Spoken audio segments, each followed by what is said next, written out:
Hello, everyone, and welcome back to our final episode of Surviving and Thriving in God's Kingdom.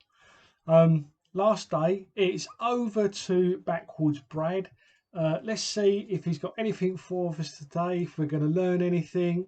Let's see if Brad can put it all together on the last episode. Here comes Backwoods Brad.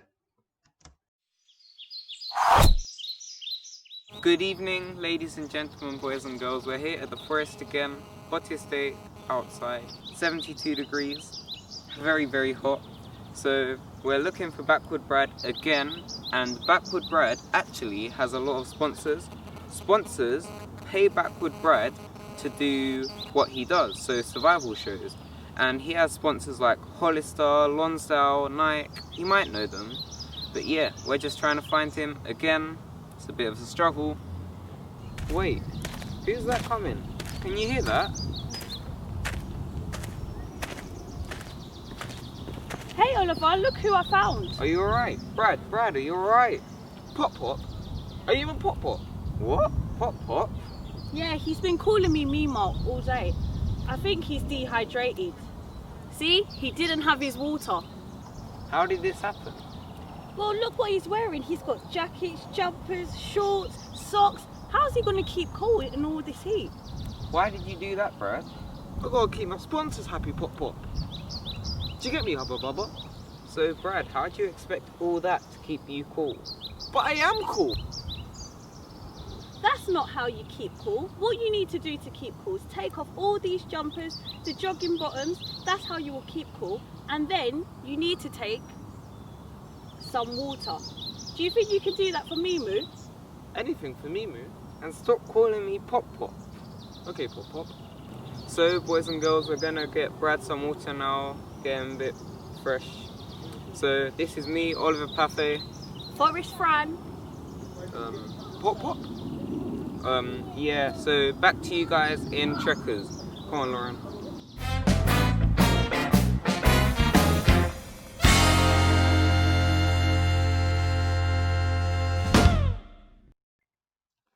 So there we go, the last episode, and I think Brad should probably give up his career of being an outdoor person, just as well that Fran was there with some water to help Brad keep cool. Sometimes we can find ourselves in similar situations in, let's say, hot water or hot circumstances where we are being pressured to do something that we know is not right, that's wrong, and that we sometimes we can feel a bit hot under the collar. And there's a story in the Bible about three young guys called Shadrach, Meshach, and Abednego. And they were Jews and they were in captivity living in Babylon under the rule of King Nebuchadnezzar. Now, King Nebuchadnezzar was a king that wasn't used to hearing the words no. He'd erected a huge statue of himself made out of gold, and he expected everyone to bow down to this statue. But you see, Shadrach, Meshach, and Abednego, they said no. And this really angered the king, even though these three young men were actually helpers and advisors to the king. He was so angered that he was willing to have them killed.